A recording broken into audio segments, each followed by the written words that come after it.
this thing on? Because it's getting ready to be on. Hello and welcome to Bell Ringer. I'm your host, Greg Pokricki. Your guests today are from CareerWise Greater Buffalo, Stephanie Peete and Aaron Jackson. They join the podcast to talk about the CareerWise program through Say Yes, how we can train the future of our workforce, how students can earn while they learn and set themselves up for career success after graduation, whether that be after high school or college. And we talk about the Say Yes program broadly, the benefits that it brings to the city of Buffalo. Thanks so much to them for joining and you for listening. For the audience to get a little bit better of an understanding, Stephanie, just kind of start broadly. What is CareerWise Greater Buffalo?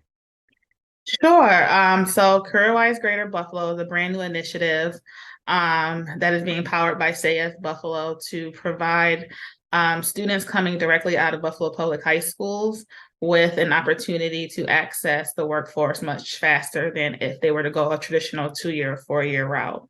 So it combines paid employment, on-the-job training, and related technical instruction, and we're calling that modern youth apprenticeship. That's how it's defined.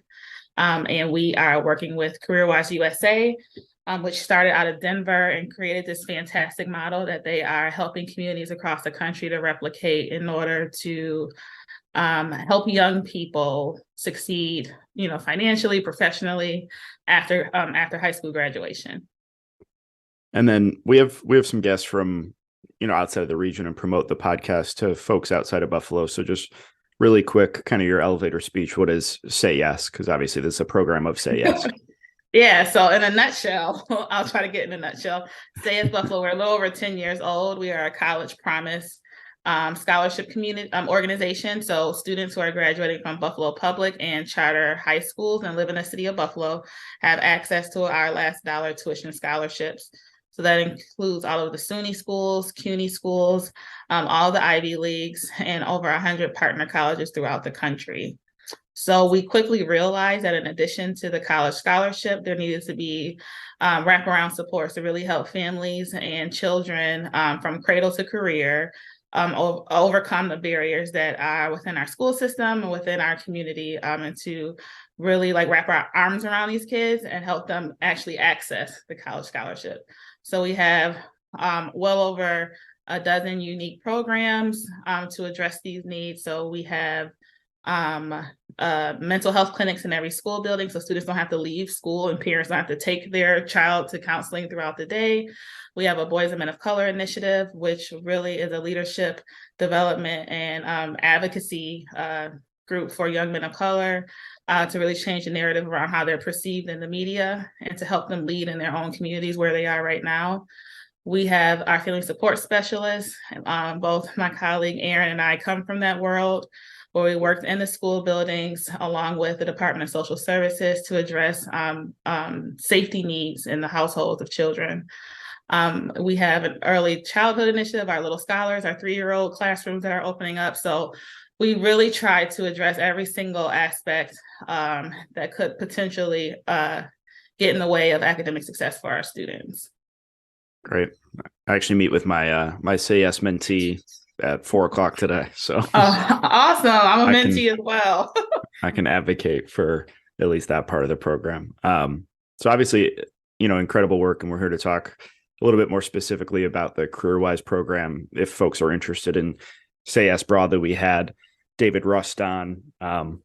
It's probably 2 years ago now, but a pretty evergreen podcast. So I can link that in the description. But Aaron, I was doing some research on the website about kind of the idea of what you're calling modern youth apprenticeship. And it makes the distinction that, typically students have two paths. It's either education or experience. How does this program help to kind of combine those two for these students? Well, first and foremost, with this youth apprenticeship, it gives the youth the opportunity to move directly into employment situations after graduating high school. I mean, how cool is that to really think about it? Because oftentimes the majority of students, they really don't want to go to college. This provides them the opportunity with moving into a job situation as well. We do have a college component where they can get an associate's degree with this as well. So it's work, and you can have a college and associate's degree added in as well with that college experience. And with working, you can be compensated with being a youth apprenticeship in the same program. What barriers do you think that this either helps to remove or at least ease for students? I think that it's good for the students that don't want to go to college, where you can move right into working. You can move into a career experience. Like many of these jobs are career experiences for the youth. So it removes the barrier. We have to think about, I'm going to go to college. I'm going to get all of these student loans, some student loans that I know that people are still paying back to this day. You can avoid all of that, and you can gain an associate's degree as well. So it has broken down a lot of barriers.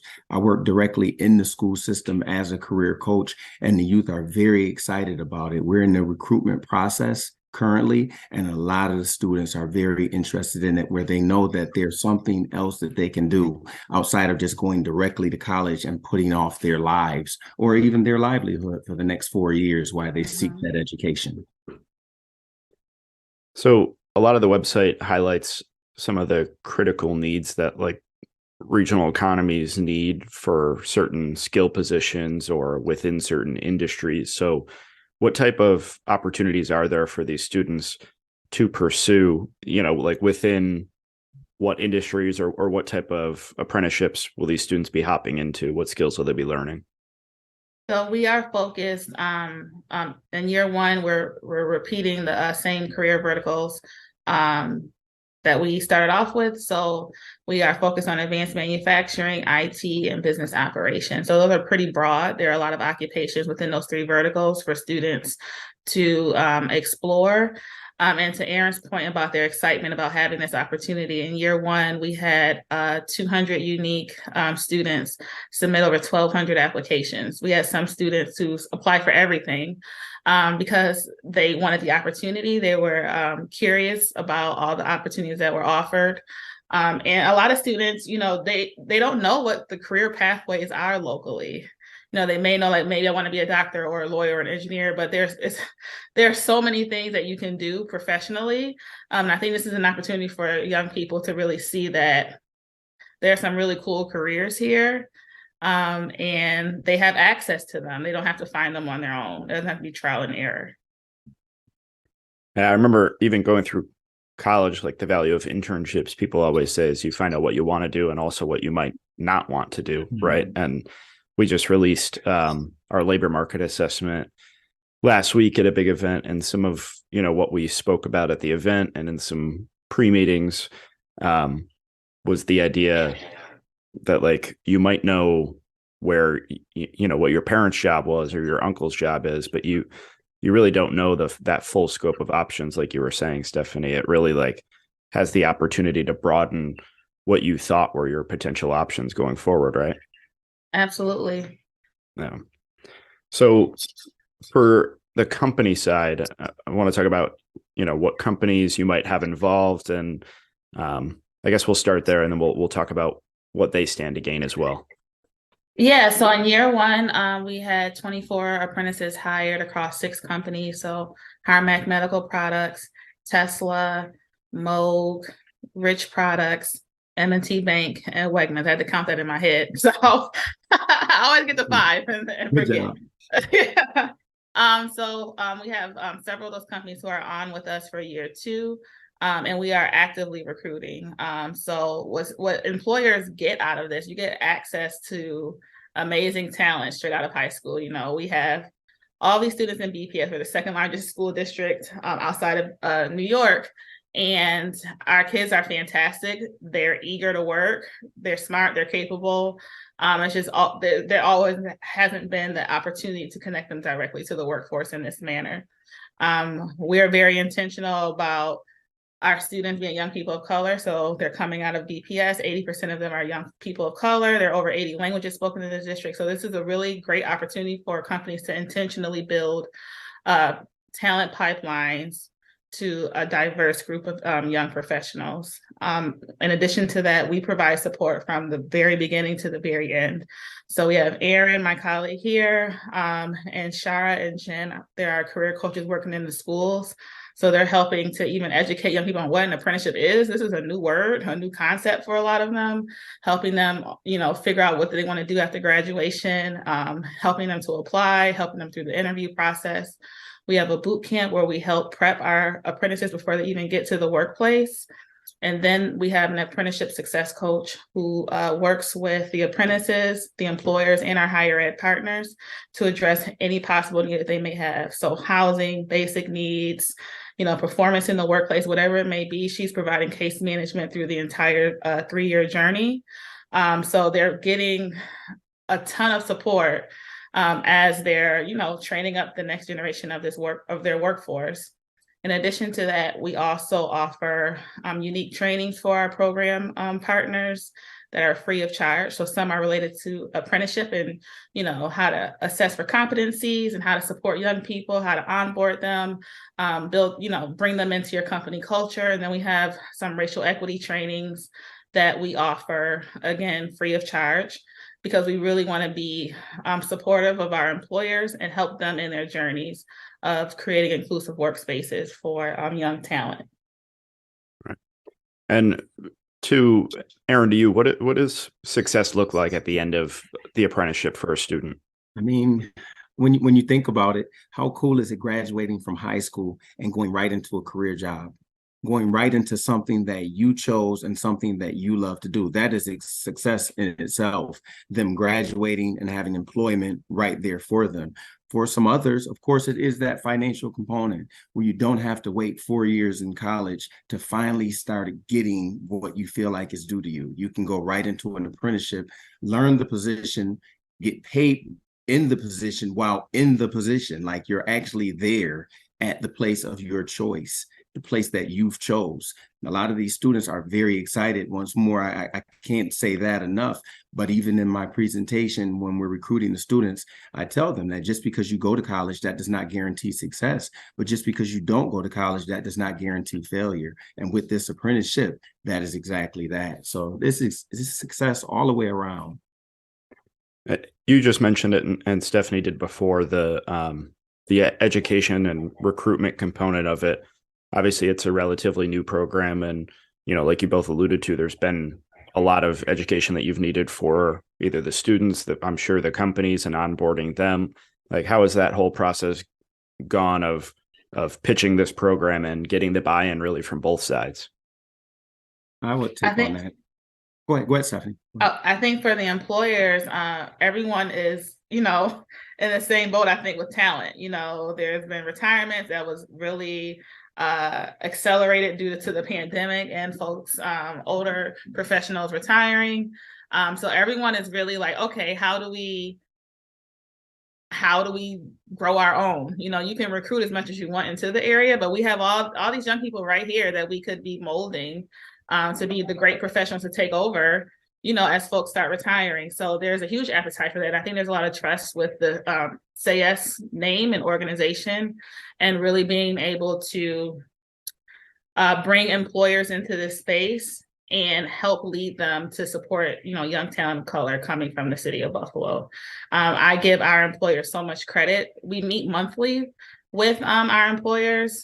Just as a group, we talk about how we're forming the program, what our next steps are. We get their input so that this is being co-produced to, increase the success.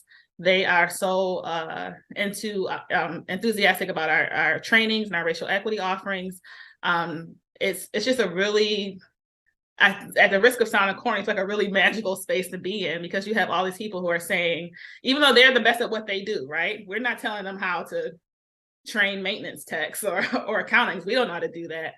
So they're bringing what they do best. We're bringing what we do best. And we're all like deeply committed to supporting young talent. And it's really great. And I look forward to, the folks who come on for year 2. Yeah, with the student side, I mean, think about it once more, buying into a career opportunity immediately following high school. The schools have bought in. I work between Burgard and McKinley High School.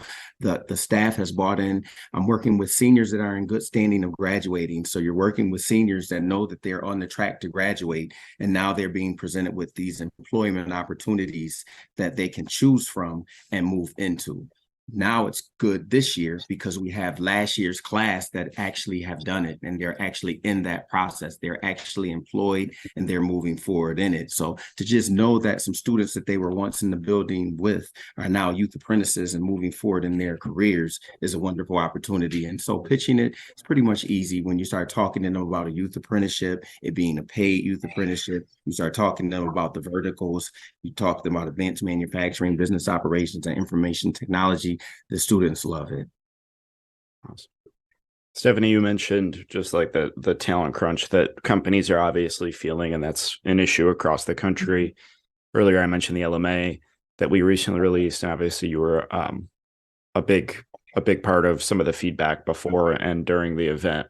And we spoke to over 150 community members for like the input sessions beforehand. I guess just kind of I wanted to zoom out macroscopically. Like, how do you think this helps the region as a whole and our competitiveness as we start to really like put even more energy towards and intentionality towards developing this talent pipeline and you know, shoring up that competitive advantage? Yeah, I think it would be wildly attractive to companies as they think about expanding here or relocating to Buffalo. The goal for this program is to be regional. So we're trying to get it right in Buffalo first and expand to the southern tier, rural communities, Niagara Falls, Rochester. So this will really show companies that we have talent and their support and you accessing their talent. So you're not having to do it all by yourself. Like there's true like community partnership, and we have systems in place to make sure we're getting young people into these roles. So I think in coming years, it would just be a really great selling point, not just for Buffalo, but for our region. Perfect. As well, I need to add, not only do you have to not worry about students any longer leaving the area to go seek employment opportunities, they can stay right here in the city of Buffalo at homegrown companies that'll be here long after both you and I to have employment opportunities. Like they love that. Right. Yeah, that retention piece is huge. Yes. Well, I appreciate both your time talking here on the podcast and everything you do at Say Yes and for this new program. It's super critical for the region. Before I let you go, we always end on a couple hard-hitting blizzard round questions. So I'll ask Stephanie, you can go first, and then Aaron second. So number one, if you were a flavor of ice cream, what would you be? Cookies and cream, always. Strawberry.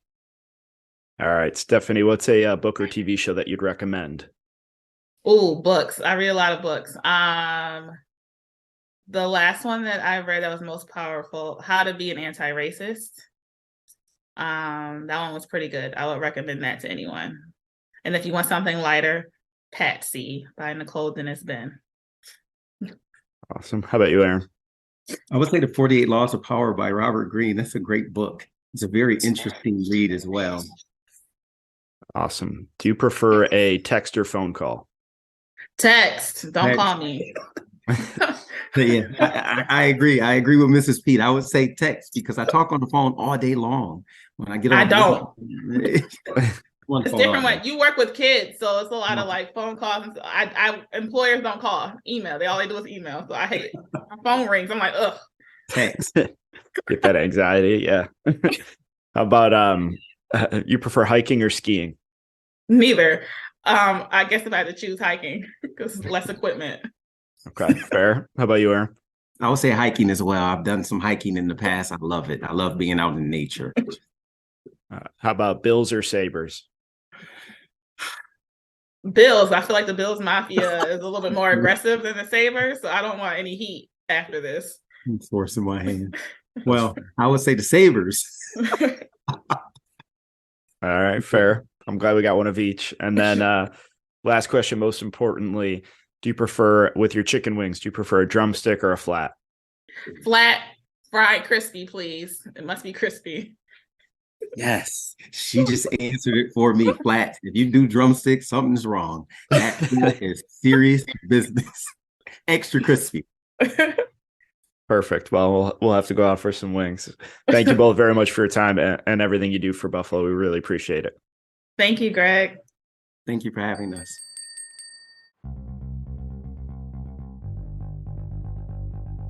Bellringer is a podcast by Invest Buffalo Niagara, the region's nonprofit, privately funded economic development organization, bringing new jobs for our neighbors and new investment for our neighborhoods. Come grow your business with us.